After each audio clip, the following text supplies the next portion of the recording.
in the gray heart of the moors, where the fog clung low and the thorns grew like twisted skeletons out of the earth, stood Briarstead Manor, a sprawling, decaying estate surrounded by a dead forest and the murmurs of old sin. The villagers of nearby Dunvale refused to speak of it after nightfall, for the manor was cursed, or so they claimed. Some said the walls bled when the wind howled. Others whispered that the last heir, Lord Adrian Thorn, had murdered his bride on their wedding night and vanished into the storm. But that was 21 years ago.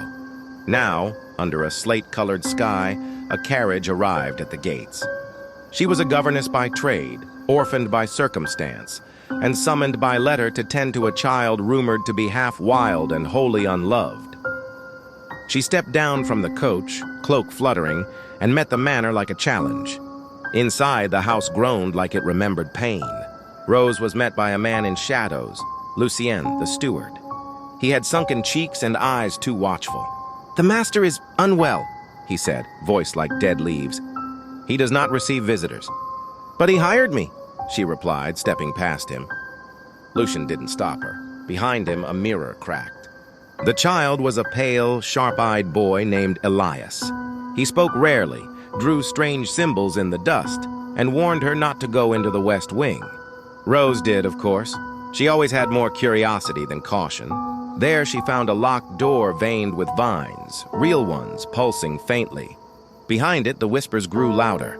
She dreamt that night of a man in thorns, face obscured, calling her name. She awoke with a bleeding palm. Lucian explained nothing. It was written by Lady Evangeline Thorn, Adrian's bride. Her last entry read, "He loved me too deeply, so much that he made a pact. Now he's no longer man. He's bound to the thorns and to the bloodline. If I die, he lives. If the heir dies, he dies with him." Evangeline had died. Elias was the heir, and the Thorn Prince still walked the West Wing. Rose began seeing him, not just in dreams, but in mirrors, in reflections on silver. He was heartbreak carved into flesh, eyes like hollow moonlight. The story unraveled. Adrian had loved Evangeline obsessively, and when she fell ill, he turned to the forest, the old one that lived beneath the soil of the moors. He was granted immortality, but cursed to wear thorns and rot if love was not returned. Evangeline saw too late what he had done, and the night she tried to flee, he lost himself and murdered her in a fevered rage. "I was a fool," his ghost whispered. "Now I rot, now I watch, and wait."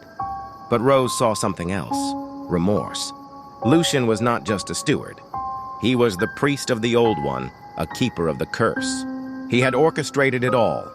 The death of Evangeline, the summoning of Rose. "She looks like her," he snarled. "She is her. The spirit never left." The cycle must continue. He planned to kill Elias to finally free Adrian. But Adrian, half man, half thorn, rose from the walls, shattering the West Wing in a storm of vines and grief. He took Lucien into the earth, fed him to the forest. But the cost was rising, the boy was weakening. The curse fed on bloodline and sacrifice. Rose realized she could end it, but only by confronting the source, the Old One buried beneath the manor. In the catacombs, through rot and bone, she found it, a writhing heart of roots and whispers. It offered her a deal. "Take his place. Let the Thorn Prince rest. You and your love shall suffer instead." She refused. Instead, she burned the catacombs. Fire, laced with salt and stolen sun, cracked the vines and woke the bones. The manor screamed, so did the forest. Adrian found her as the walls fell. "I remember now," he said, voice almost human. You were never her. You are Mercy." She kissed him, knowing it was goodbye. Bait. The ashes and the bloom Briarstead burned for 3 days. Elias survived. The curse broke with the fire. Rose woke beneath the briar arch, blackened but alive. Adrian was gone, but the land was no longer twisted. Grass returned, birds sang again. She took Elias away, to raise him away from shadows. And though the world moved on, every spring, red roses bloomed on the ashes of Briarstead Manor. And in her dreams, she still saw the Thorn Prince, not rotting, not bleeding, but smiling at last.